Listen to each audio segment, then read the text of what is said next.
In 1921, a weapon built to end trench warfare vanished into warehouses, and by the time it surfaced, it turned American cities into battlefields and forced Congress to rewrite the nation's gun laws. This is the Tommy gun, the machine that made the 20th century fear its own streets.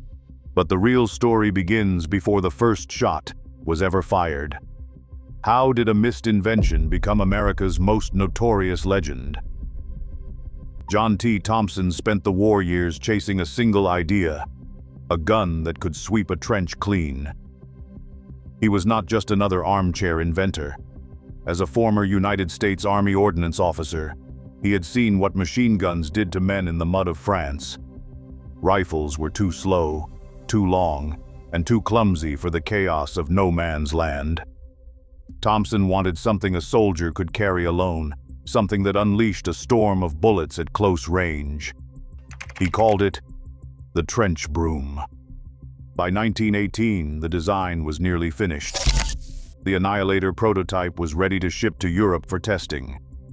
But the armistice came first. November 11th, 1918. The war ended before the gun left American soil.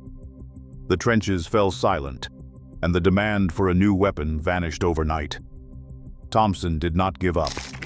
He founded Auto Ordnance in 1916, and by 1921, Colt had produced 15,000 Model 1921 Thompsons. Each gun cost $200, a small fortune at the time, more than most Americans made in a year. They were polished, finned, and built to last. But there was a problem. Nobody wanted them. The United States Army had no appetite for a new automatic weapon in peacetime. Foreign armies passed. Even law enforcement hesitated. So the guns sat, stacked in warehouses, row after row, waiting for a purpose that never arrived. Thompson had built a trench weapon for a war that was already over. The world moved on. But 15,000 Thompsons gathered dust. 10 pounds of steel and hope, boxed and idle, with no enemy to face and no battlefield to claim. Prohibition hit the streets in 1920, and with it, a new kind of violence. Bootleggers needed muscle. The Thompson offered it. 20 rounds in a box, 50 in a drum, 45 caliber slugs, ripping through the night. It was compact, fast, and easy to hide in a violin case. Suddenly, the gun built for soldiers became the weapon of choice for men like Al Capone and John Dillinger. Bank robbers and gang bosses paid cash, no questions asked. Dealers and crooked middlemen funneled crates from warehouse shelves straight into the hands of killers.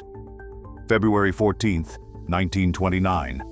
A garage on North Clark Street in Chicago. 7 men lined up against a brick wall. 2 men in police uniforms opened fire with Thompson submachine guns. 70 shots in less than a minute. The St. Valentine's Day Massacre left the city in shock. Bullets riddled bodies and headlines. The public saw the aftermath in black and white photos, blood pooling on the floor, spent shell casings scattered like confetti. Ballistics experts, led by Calvin Goddard, used a comparison microscope to match bullets and shell casings to specific guns for the first time. His tests linked the Massacre Thompsons to a string of murders stretching from Brooklyn to Detroit. The guns were traced to a Michigan hideout, seized from Fred "Killer" Burke's bungalow. Both weapons are still locked away in police evidence nearly a century later. The outrage was immediate. Politicians demanded action. 5 years after the massacre, Congress passed the National Firearms Act of 1934. The law imposed a $200 tax on every machine gun, the exact price of a Thompson. The message was clear. The days of easy firepower were over. But the legend of the Tommy gun had only just begun. In 1939, the Thompson was a luxury, $209 apiece, hand-finished, complex, and slow to build. That price tag kept it out of reach for most armies. even as Europe plunged into war. American engineers at Savage Arms saw an opportunity, not a problem. They stripped the Thompson down to its essentials. Gone were the finned barrels, the blish lock, the cuts compensator, and the drum magazine cuts. The cocking handle moved to the side. The rear sight was simplified. The firing pin became a fixed part of the bolt. Every deleted part shaved minutes from machining time and dollars from the bottom line. The result was the M1, and soon after the M1A1, Thompsons that looked rougher but worked just as well. The price dropped fast. $209 in 1939, $70 by 1942, and then $45 by early 1944. In less than 5 years, the cost had fallen by 78%. What started as a boutique gun for police and gangsters became a staple of mass production. American factories ran day and night. Savage and Auto Ordnance turned out over 1.7 million Thompsons during World War II, enough to arm entire divisions, and enough to ship to Britain, the Soviet Union, and resistance fighters across Europe. The genius was not just in the gun. It was in the engineering, the process, and the relentless drive to build more, faster and cheaper. The Thompson had finally found its war, not as a rare luxury, but as a weapon for millions. 10 pounds. Empty. That's what a Thompson weighed in the hands of a soldier. Lugging it through mud, up stone stairwells, or across a Pacific beach, men grumbled about the bulk. But when the shooting started, nobody wanted to trade. Rangers storming Italian villages, Marines pushing through jungle undergrowth, British commandos raiding French harbors, all trusted the Thompson to fire when everything else might fail. Reports from the front tell the same story. In the rain and grit of Sicily, a ranger sergeant wrote home that his Tommy gun never missed a beat. On Bougainville, a Marine described how the action stayed smooth after days in the muck. In Belgium's frozen woods, paratroopers found their rifles frozen solid, but the Thompson's heavy bolt still slammed forward, sending .45 caliber rounds downrange. Reliability proved itself again and again. It wasn't a gun for distance. The .45 caliber bullets dropped fast, and commanders knew the Thompson's real strength was inside 50 yards. Clearing a farmhouse, rooting out snipers, or breaking through a hedgerow, those extra pounds felt like insurance. The gun became a badge for the point man, the NCO, the trooper leading the charge. It was the weapon handed to the men who kicked in doors and crawled into bunkers. For them, reliability mattered more than weight.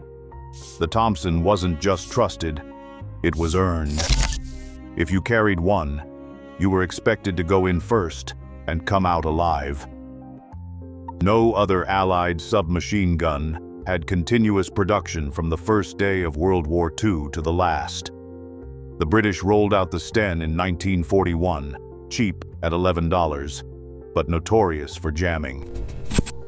The American M3 grease gun arrived in 1943, lighter and even cheaper, but it never replaced the Thompson's reputation for trust. The Soviets turned out millions of PPSH-41s, but their own production only ramped up after 1941. Through every year of the war, the Thompson kept coming off the lines, first as the polished 1928, then the stripped-down M1 and M1A1. Month after month, American ordnance officers signed off on new contracts. As other designs came and went, only the Thompson was built without interruption, from the invasion of Poland to the surrender in Tokyo. In reliability and production, it stood alone among Allied submachine guns. A century ago, the Thompson was a warehouse orphan. Today, it is the crown jewel of the gun collector world. The original Colt model 1921, once a hard sell at $200, now fetches anywhere from $25,000 to $45,000. Rarer variants climb past $100,000, and a so-called Bonnie and Clyde gun sold at auction for $130,000. But it is not just age or craftsmanship driving those numbers. Federal law capped civilian ownership of automatic weapons in 1986, locking in a finite supply. That artificial scarcity turned every Thompson made before 1986 into a blue-chip asset. The real kicker is provenance. A gangster's name on the paperwork can double or triple the price.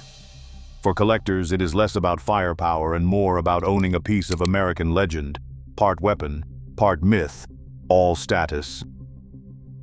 100 years later, the Thompsons' shape still haunts debates on firepower and freedom.